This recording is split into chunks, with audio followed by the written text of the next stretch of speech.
إلى هذين ولكن تنسل إلى حضرتنا بالمصطفى رسول الله وإلهي من الأنبياء المرسلين والشهداء والصالحين والملائكة المقربين خصوصا شيخنا الأكبر مجند البغدادي وخصوصا yang santri Muallim Syekh Abdul Halim Al-Bisra Mambiya Kibrum Wajwa Jumbat Duratul Muallim Al-Fatihah.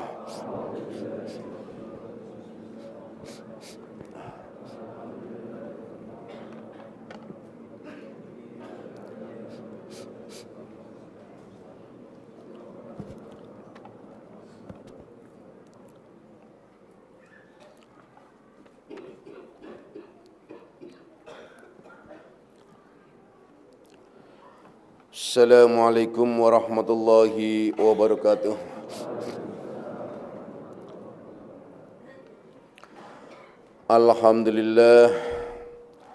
Alhamdulillahilladzi karrama bani adama wastafa minhumul ulama wa ikhtara minhumuz zuhada wal hukama wal kurama wa faddala minhumul arifina billahi wassifat wal asma wa azakuhum lazzatal mahabbati wa tallahum haqiqatil asya'i minal ardi was sama wassalatu wassalamu ala sayyidina Muhammadin khatamil anbiya alladzi khuliqa min zatihi wa minhu jami'ul asya' wa ala alihi wa ashabi sadatil awliya wa ala tabi'in wa tabi'it tabi'ina lahum bi ihsanin ila yaumil jazaa. Subhanaka la ilma lana illa ma 'allamtana innaka antal alimul hakim wa la haula wa la quwwata illa billahil aliyil azim amma ba'du. Ma'asyiras salikin, kaum bapak dan kaum ibu jamaah pesantren Akmaliyah, anak-anak rohani aku semuanya, baik yang hadir secara jasmani maupun nafsani, baik yang mendengarkan langsung di pesantren Akmaliyah maupun yang melalui radio online Akmaliyah, insya Allah mudah-mudahan di senja Ahad ini kita bersama-sama mendapatkan limpahan rahmah, maghfirah serta hidayahnya, amin ya rabbal alamin.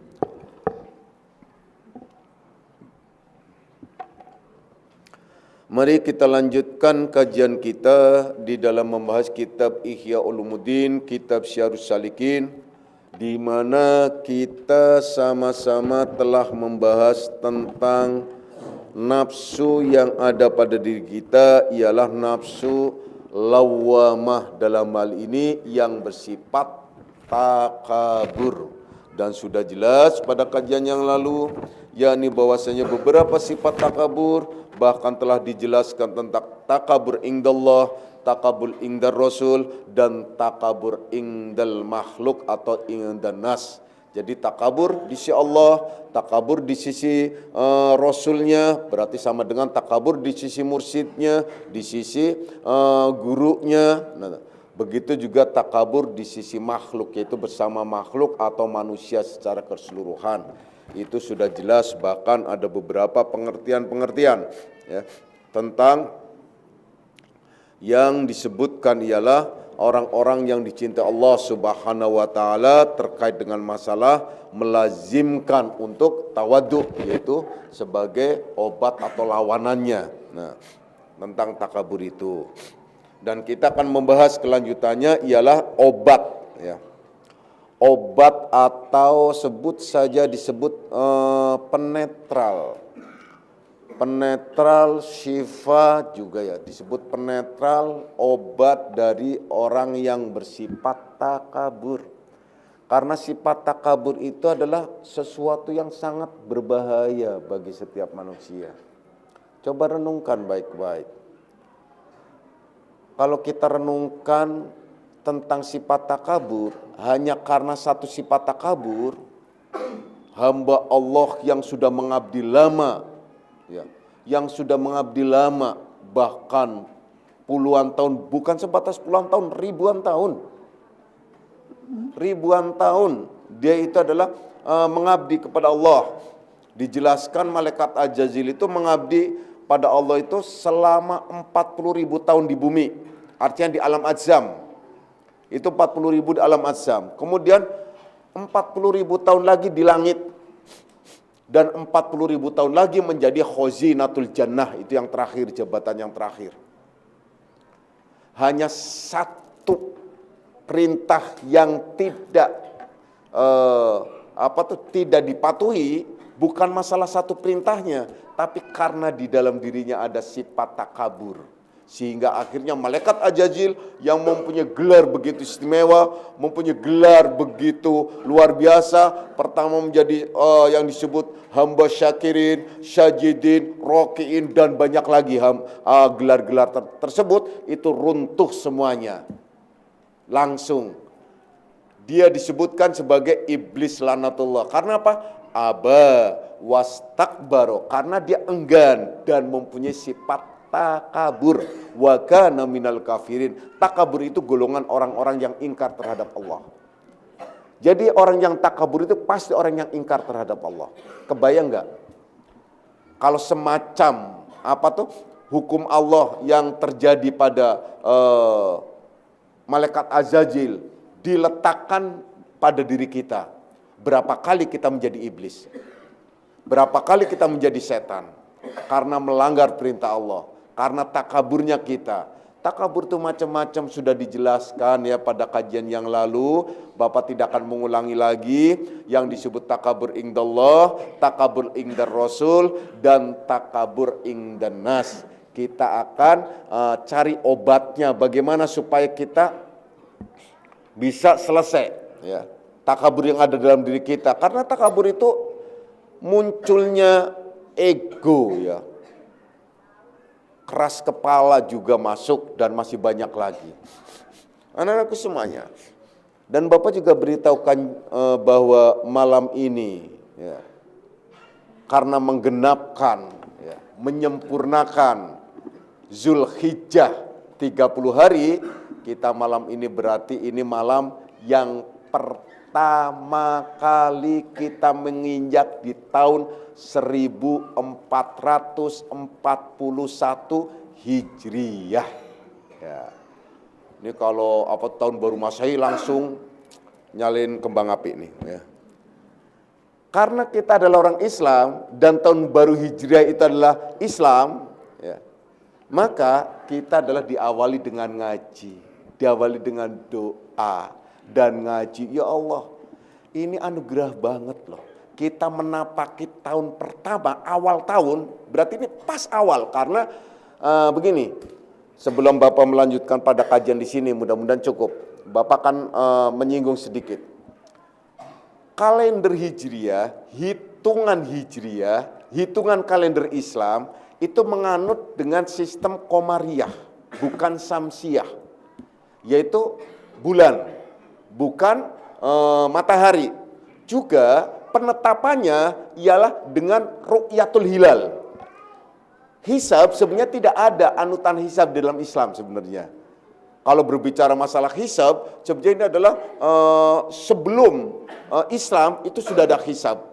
Termasuk hisab itu adalah samsiah, itu masuk pada hisab, itu udah hitungan rutin. Jadi hitungan yang tidak akan meleset dari tahun ke tahun, yaitu sebagai contoh terus berputar, ketemunya tahun kabiset itu berapa sih, berapa, itu adalah putaran, itu namanya ilmu falak. Ya. Itu hitungan-hitungan semacam itu. Kita tidak akan membahas masalah ilmu hisab, tapi Bapak hanya di sini akan menjelaskan sedikit saja, karena banyak orang yang melupakan tentang kalender Hijriah. Kalau kalian ditanya kalender Hijriah, pasti kalian bingung. Tapi kalau ditanya kalender Miladiah, apa sih kalender Miladiah? Apa kok Miladiah? Miladiah itu adalah istilah kita menyebutkan Miladiah. Kenapa Miladiah? Miladiah itu kelahiran. Yaitulah yang disebut oleh umum Masehi.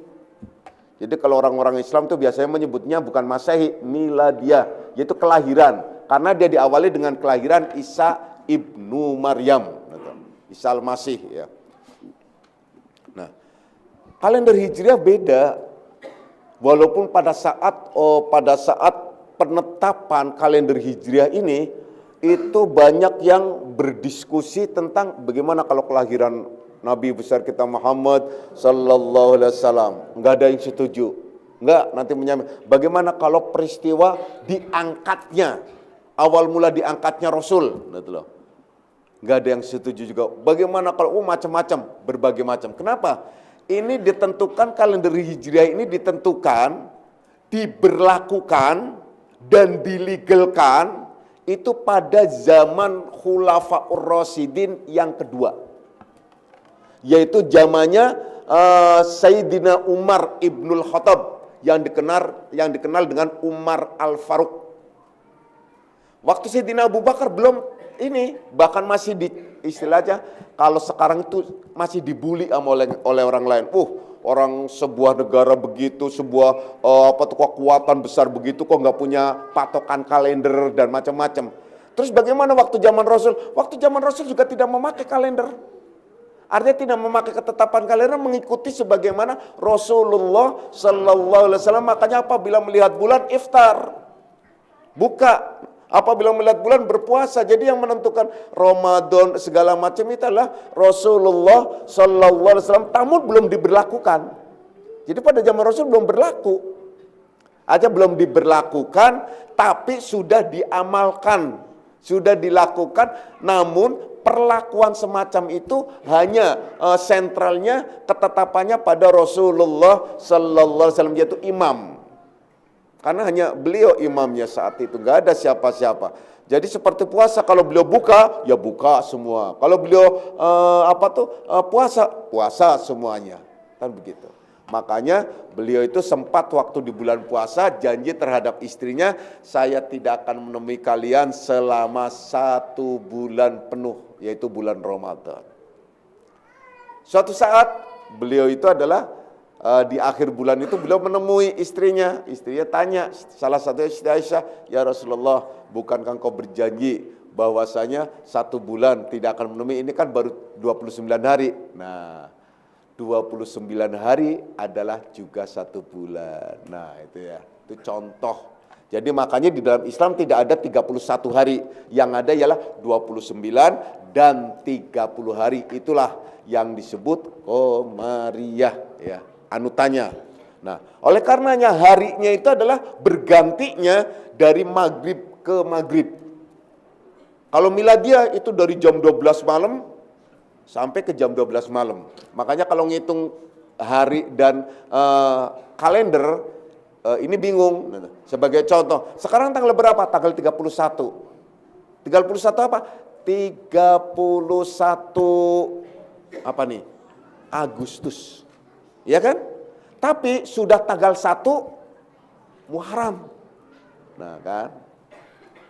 Sedangkan 1 Muharram ini berlaku sampai besok. Sedangkan 31 ini adalah hanya berlaku sampai jam 12 nanti. Pada saat jam 1, sudah lewat dari jam 12, itu udah tanggal 1, kita sudah tanggal 1 duluan. Nah, jadi kalau mau duluan, yang menang itu Islam ya. Nah, jadi harinya makanya ketemu hari. Oleh karenanya kalian semua ya, kalau kalau ini contohnya zikir puji hari, Ahad, Senin, Selasa, Rabu, Kamis, Jumat, itu juga hitungannya ketemu maghrib. Bahkan kalau Jawa itu ketemunya itu ada hitungannya asar. Jadi masuk asar itu sudah masuk, itu Jawa ya. Kalender Sapo apa itu juga masuk ya. Yang dengan rangkap 5. Pon wage kliwon, paing manis, udah, atau legi ya istilahnya. Nah, itu hitungan-hitungan, itu adalah kalender Jawa. Kita adalah menganut kalender Hijriah. Namun sayangnya banyak yang melupakan, bahkan jarang yang mencetak dan sengaja membesarkan, mengutamakan kalender Hijriahnya. Dari dulu kami ya sebenarnya bersama dengan Dewan Dakwah Islamiyah itu selalu mencetak bareng-bareng, ayo cetak bareng-bareng tentang kalender Hijriah. Nah, kita mencetak sendiri waktu itu barengan, nah sekarang Akmaliyah mencetak sendiri. Nah sengaja ini maksudnya, Akmaliyah sekaligus sengaja memberitahukan, membiasakan bahwa kalian tuh paham tentang kalender Hijriah. Coba kalau kalian suruh ngitung bulan Hijriah, kira-kira apal enggak? Yuk, kita hitung bareng-bareng. Kalau orang Jawa malah ribet gitu. Kalau orang Jawa apalagi di Brebes itu apa? Sura, sapar, mulut, akhir, Rejeb, ruah, puasa, sawal, apit, aji. Nah kan, itu Jawa tuh. Di Brebes, mungkin Jawa Tengah, tahu kalau Jawa Tengah yang sana. Kalau Jawa Tengah, Brebes dan sekitarnya itu adalah hitungannya, ya kalau sana suro, ya sura aja, suro, ya sapar, mulut, ya kan? Mulut. Kalau Sunda itu ada silih mulut. Nah itu Sunda tuh. Kalau itu mulut. Nah kalau Jawa itu sudah mulut, akhirnya itu ada 3. Akhir, disebut akhir wiwit, akhir tengah, akhir. Gak tahu tuh. Kalau dia. Nah kalau itu mulut, silih mulut, Jumadil awal, Jumadil akhir itu Sunda. Nah itu. Nah kemudian baru Rajab, Rajab ya, ruah. Nah, Sa'ban itu disebut ruah. Nah, tuh. Makanya ada di Jawa itu ada ruahan. Ya kan? Nah, ada ruah. Nah, itu. Nah, kemudian puasa, poso disebut orang Jawa. Puasa, nah Ramadan, Sawal. Nah, ini yang aneh lagi, ini yang yang ke-11 ini, Apit. Nah, makanya Apit itu ada bulan Apit itu bulan kejepit. Nah di Jawa nggak boleh kalian melakukan, contohnya adalah menikahkan itu bulan Apit, nggak boleh, karena rezekinya kejepit. Nanti suami istri juga kejepit. Ya, nah itu contoh, itu hitungan Jawa itu macam-macam. Ya. Apit ya. Nah, kalau kalender yang sebenarnya kan Muharram, Sofar sebenarnya. Kemudian apalagi? Rabiul Awal, itu sama dengan mulut, Rabiul Awal, Rabiul Akhir, Jumadil Ula, Jumadis Sani, ya kan? Baru Rajab. Nah, Sa'ban, Ramadan, Sawal, Zulqa'dah dan Zulhijjah. Apal enggak? Bingung. Coba hitung. Kalender Masehi. Wah, apal banget. Karena apa? Tiap bulan gajian. Ya, hafal banget gitu.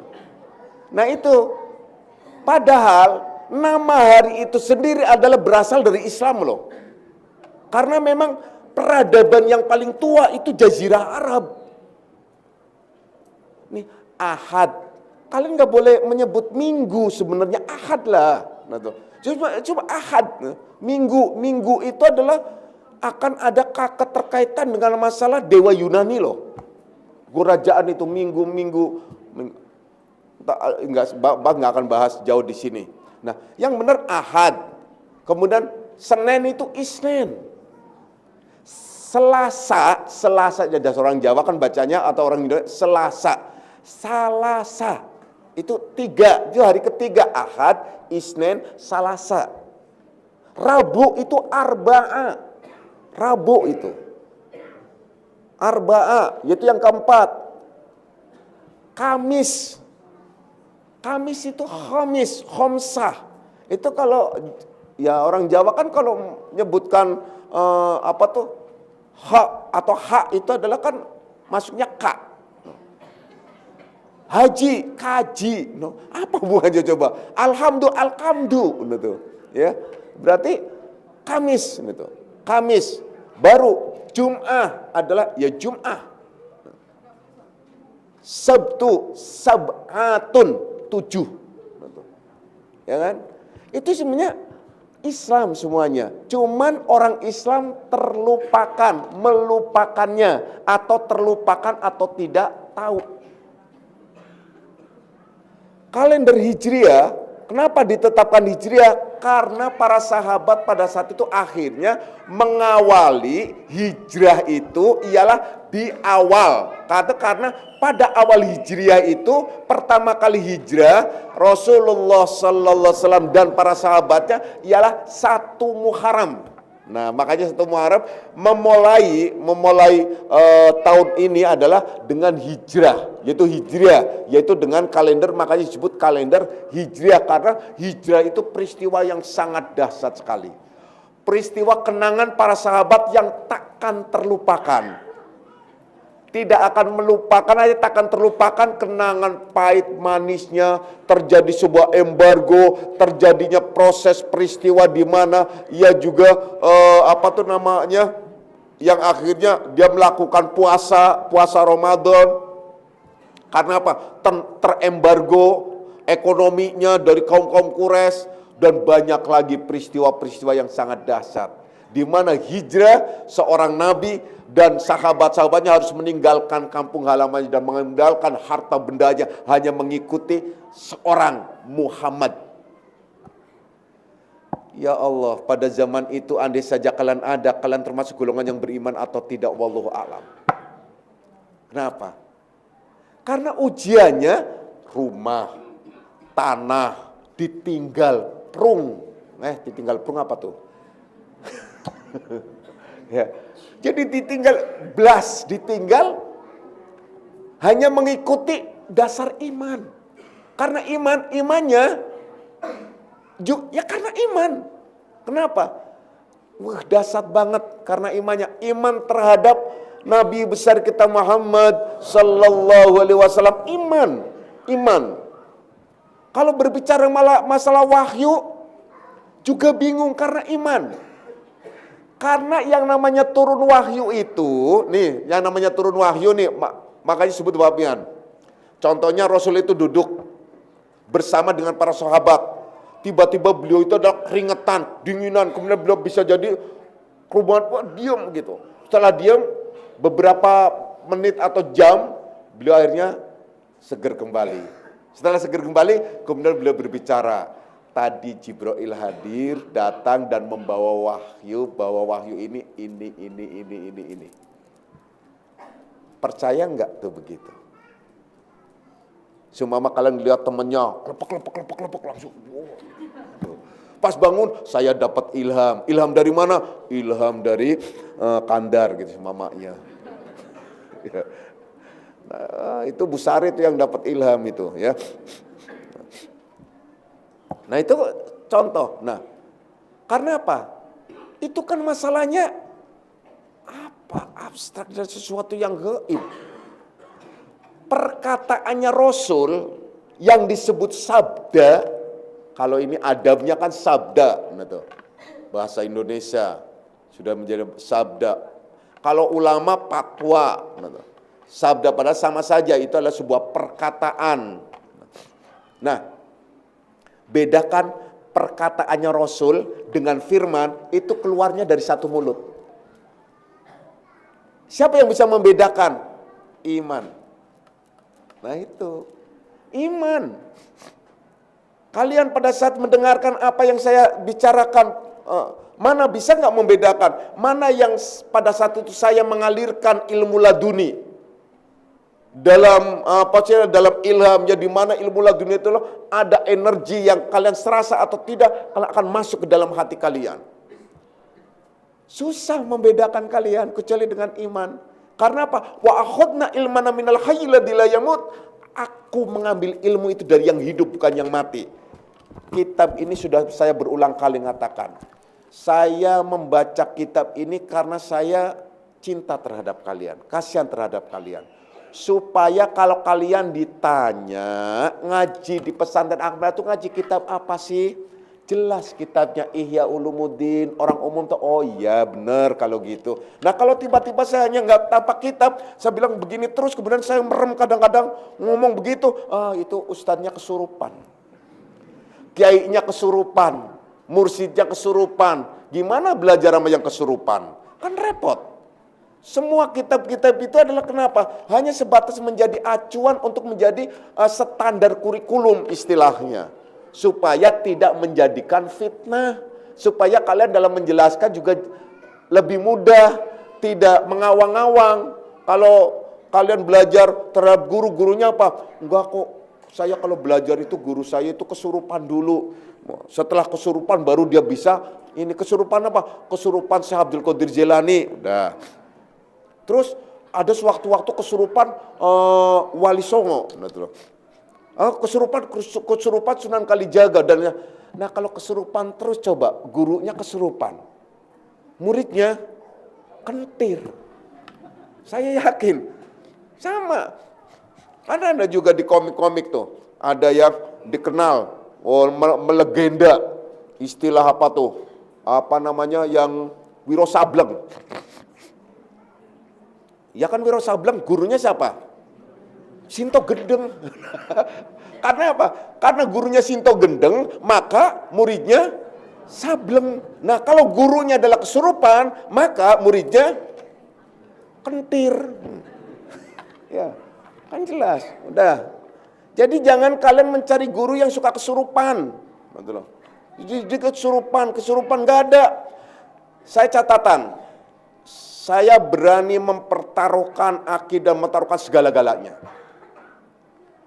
Tidak ada yang namanya para aulia, orang-orang yang khusus, itu adalah masuk ke seseorang, menyurup, dan dia adalah mengatakan sesuatu melalui jasad orang tersebut. Dengan cara kesurupan. Na'udzubillahi min dzalik, tidak ada. Kalau ada semacam itu, berarti kalian menganggap bahwasanya Rasul itu adalah jai langkung. Lah iya, para wali jai langkung. Yang datang gak diundang, pergi gak diantar, nyurup gitu loh. Gak ada. Yang ada tuh begini, kali ini ada nih, contoh. Ini ada di tempat tertentu, contoh saya sedang kholwat. Kemudian contohnya saya sedang kholwat. Kemudian saya itu adalah khoroj ta'angka. Ngerti khoroj ta'angka? Khoroj ta'angka itu keluar. Kalau orang hidup bilang tuh moksa. Keluar diri dari diri. Keluar. Udah, yang gak ngerti ya udah gak usah dipikirin. Keluar. Nah, saya keluar itu adalah yang disebut jasad barzaki saya. Yang disebut fil jismil insanu insan. Di dalam jasad manusia ada manusia. Nah, manusia yang hakiki ini yang keluar. Nah, keluar itulah, itu akan ketemu dengan saudara-saudaranya. Ya, para aulia, para ambiya, dan semuanya. Dan itu adalah dialog. Dalam dialog bukan kesurupan. Sebagaimana Rasulullah Sallallahu Alaihi Wasallam, mimpinya beliau itu wahyu. Tuh mimpinya, baru mimpi tuh. Belum lagi pada saat beliau sedang kholwat, sedang itikaf, beliau keluar. Ruhnya itu keluar. Insan hakikinya itu keluar. Nah, itu yang benar tuh semacam itu, yang ada begitu. Beliau mimpinya adalah wahyu. Jadi pada saat beliau mimpi, beliau ada. Kemudian beliau menerima wahyu. Kemudian beliau mengatakan, makanya disebut ada hadis qudsi. Hadis qudsi itu ialah firman Allah. Nih, firman Allah, hadis qudsi itu firman Allah, tapi tidak boleh untuk dibaca di dalam sholat.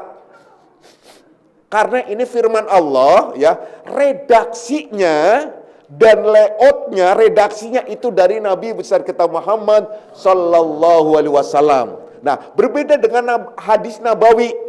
Kalau hadis Nabawi itu ialah redaksinya, artinya matanya itu dari Rasul, kemudian redaksinya dari sahabat.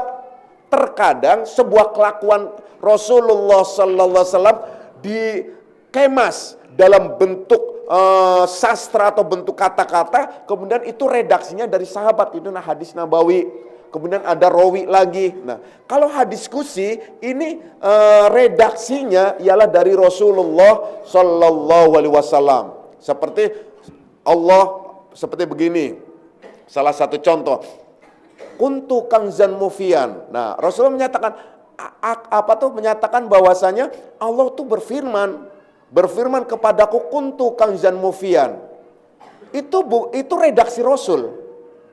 Sebagaimana Rasul juga memberikan sebuah redaksi tentang firman Allah yang menyatakan, wahai hambaku, kenapa engkau itu adalah engkau itu tidak memberi aku makan, padahal aku minta makan. Itu waktu Rasul mimpi. Jadi Rasulullah cerita, Allah itu minta makan, tapi nggak ada yang ngasih makan. Allah akhirnya menyatakan lagi, dan Rasul itu adalah menjawab, ya Allah, engkau itu Tuhan alam semesta, bagaimana mungkin hamba-hambamu akan memberikan makan terhadap engkau? Terus Allah menjawab, nah itu redaksinya Rasul. Allah menjawab, andai saja dia datang ke orang miskin, kemudian dia memberi makan fakir miskin, niscaya dia menemui bahwa aku ada padanya. Wah, itu adalah ini kalimat nih dalam sebenarnya, sangat mendalam. Kenapa? Kalau orang biasa sedikit bingung tapi langsung ditutup. Ya udah, berarti Allah itu ada. Tapi kalau dengan syuhud dan musyahadah, lain lagi. Allah ada padanya. Begitu, aku sakit, kenapa engkau tidak menengoknya? Bagaimana engkau sakit? Engkau adalah Tuhan alam semesta. Itulah hadis qudsi. Andai saja hamba itu mau menengok orang yang sakit, maka dia akan menemui aku ada padanya. Tuh, aku ada di sisinya. Wah, itu dahsyat. Berarti di mana-mana itu ada Allah. Ini hadis qudsi, ini contoh ya, ini contoh. Jadi kembali lagi bahwa mimpinya Rasulullah Sallallahu Alaihi Wasallam itu adalah disebut apa? Ialah wahyu. Nah, yang menjadi inten untuk pemahaman kita di sini ialah bagaimana kita beriman terhadap seseorang, di mana orang itu mengatakan dengan kata-kata dan mengatakan kata-kata itu adalah dari Tuhan, kata-kata itu dariku, kata-kata itu adalah dari ini dan lain sebagainya, dengan berbagai macam cerita dan kisahnya dan peristiwa cara masuknya wahyu dan lain sebagainya. Itu tidak bisa diterima kecuali dengan iman. Hanya dengan iman. Setelah dengan iman, kemudian harus mempertaruhkan semua harta bendanya. Untuk apa? Untuk hijrah. Mengikuti perjalanan beliau. Coba Sayyidina Abu Bakar Siddiq yang terkenal miliarder pada zaman itu. Sayyidina Umar juga terkenal dengan kekayaannya juga. Di samping ia adalah sebagai orang yang gagah perkasa. Yang ditakuti oleh orang-orang Quraisy pada masanya. Dan banyak lagi. Mengikuti, pindah. Dan harus meninggalkan kampung halamannya. Meninggalkan semua harta bendanya. Sekarang saya tanya, kalau kalian dipanggil saya, kalau kalian diajak untuk berjalan di jalan Allah, bagaimana? Masih enggak kalian ada hitung-hitungan? Nah, oleh karenanya ada yang tanya kepada saya tentang kalam hikmah beberapa hari yang lalu, yang menyatakan, andai saja kamu ditanya, sudahkah kamu mencintai Allah dan Rasulnya? Sudahkah cintamu terhadap Allah dan Rasulnya itu adalah sama dengan apa yang ada di sekitar kalian? Atau sama atau lebih dari apa yang ada pada diri kalian? Sebagaimana hadis Rasulullah Sallallahu Alaihi Wasallam yang menyatakan, belum disebut kamu orang yang beriman sebelum kamu mencintaiku melebihi dari anak, keluarga, keturunan, bahkan disebut akhir hadis itu wan nasi ajmain. Ini muttafaq alaih hadis ini. Wan nasi ajmain, dan manusia secara keseluruhannya. Nah, kemudian di akhir kalam hikmah itu menyebutkan bagaimana masalah ini apabila diterapkan pada sekarang ini seperti dikaitkan dengan pada mursyid kalian, pada guru kalian. Sekarang kalian pernah nggak melihat Rasul? Karena pernah nggak berjumpa dengannya? Kalian pernah nggak? Nah, kadang-kadang kan banyak orang yang sok-sokan, saya hanya mengikuti Allah dan Rasulnya. Dari mana mengikuti Allah dan Rasulnya? Ya saya pokoknya hanya Allah dan Rasulnya. Iya, dari mana kamu tahu Allah dan Rasulnya? Kan melalui guru. Kan melalui bimbingan. Gurunya yang ngasih tahu. Mulai dari guru bahasa, guru tata bahasa itu ada lughah dan lain sebagainya, sampai ke guru tentang fikih, kemudian guru tentang tasawuf, tauhid dan hakikat dan seterusnya. Semua guru yang menuntun sampai tahu, faham, kemudian jangan kemelinti. Akhirnya saya hanya ikut Allah dan Rasulnya. Iya, ikut Allah dan Rasulnya itu dinyatakan melalui apa? Maka kenyataannya ialah apa? Di mana saja kalian berada, maka kalian pegang seorang guru.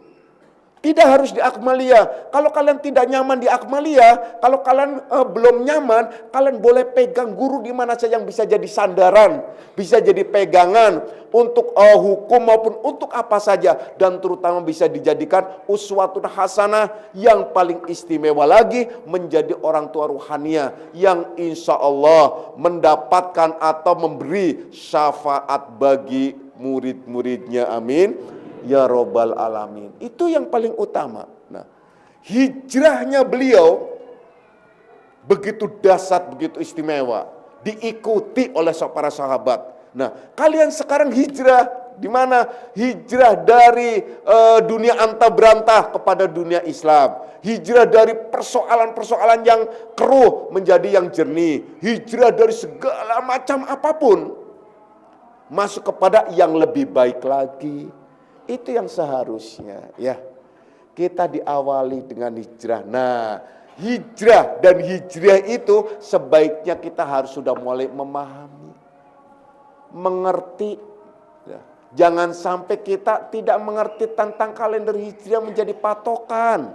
Muharramnya mulai dari tanggal 1, oleh karenanya kalian semua silakan bagi para salikin salika ada dicetak kalender hijriah. Tidak seberapa kalau hanya sekedar ongkos cetak, tidak mengambil berbagai macam seperti umum keuntungan dan sebagainya, tidak, kembali lagi untuk perjuangan di jalan Allah itu. Bahkan saya sebenarnya kepenginnya menggratiskan. Biar saya yang cetak, tapi kembali lagi kalau dulu sering saya yang cetak yang melakukannya, itu beda gitu. Itu salah satu contoh dan banyak lagi hal-hal lain. Kalau kalian memang kepengin memberikan dakwah yang lain boleh. Kalau memang cukup karena kalender ini adalah cetakannya terbatas. Nah bisa kalian bawa 1 atau 2 untuk saudara kalian. Itu nggak ada masalah dan masih banyak. Dan itu saya desain langsung. Cover-covernya saya desain langsung. Makanya lebih mengedepankan art, itu salah satu contoh. Jadi kalender hijrah itulah harus kita kenal, harus kita pahami, harus kita mengerti. Jangan hanya suruhan saja. Walaupun surah ini juga diagung-agungkan oleh orang Jawa ya, makanya ada suruhan dan macam-macam dan lain sebagainya. Dah, kita tidak lebih banyak lagi karena sudah azan. Kemudian Bapak hanya ingin memberitahukan, ingin menjelaskan sebagaimana biasa. Biasanya dari dulu saya memimpin Thariqah awal tahun Hijriah itu adalah dari 1 Muharram sampai 10 Muharram.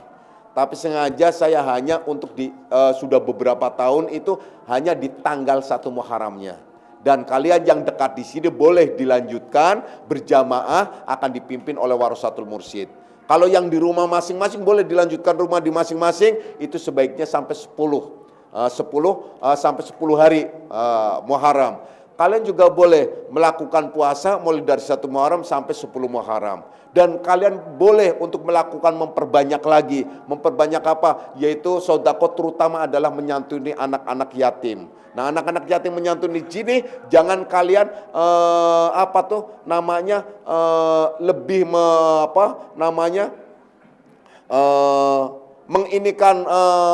menyatakan keyatimannya. Kalau memang kalian mau menyantuni secara pribadi, datangi anak-anak yatim yang mana. Bukan anak yatim dipanggil kemudian dikasih baru 100.000 diusap-usap kepalanya, kemudian kalian dianggap nanti masuk surga, murah amat masuk surga 100.000 gitu loh ya. Enggak begitu maksudnya ya.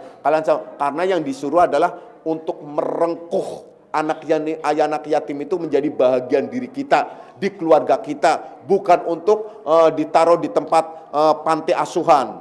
Itu bukan semacam itu. Dah, jelas ya. Dah, selanjutnya Bapak hanya ingin menjelaskan lagi.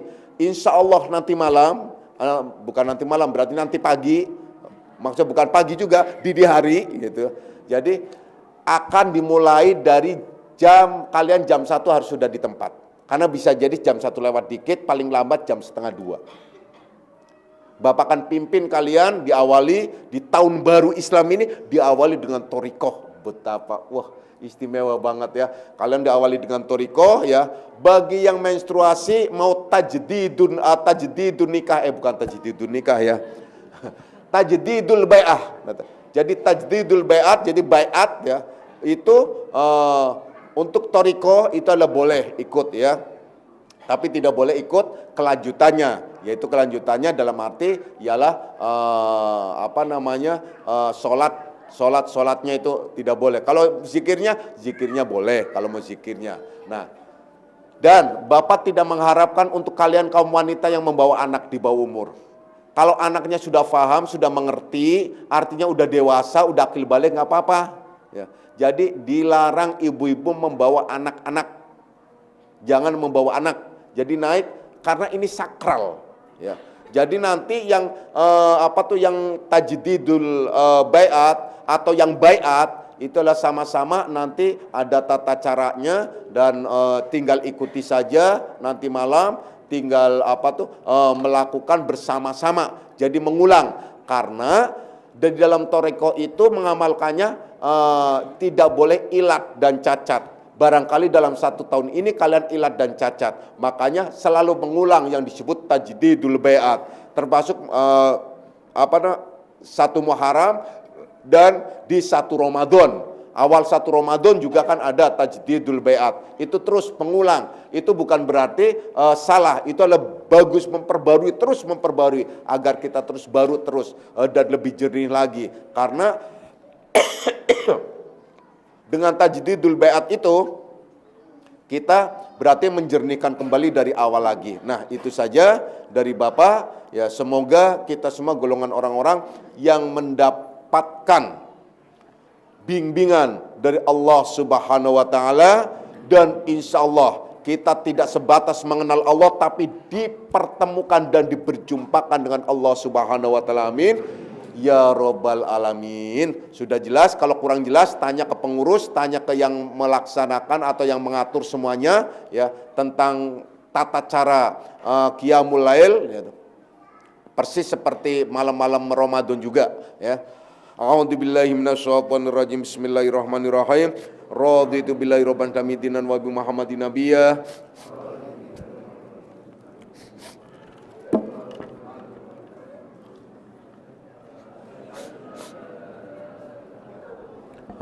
Wa asyhadu anna Muhammadar Rasulullah. Hadanallahu ikum ajma'in wa lafu minkum. Wassalamualaikum warahmatullahi wabarakatuh.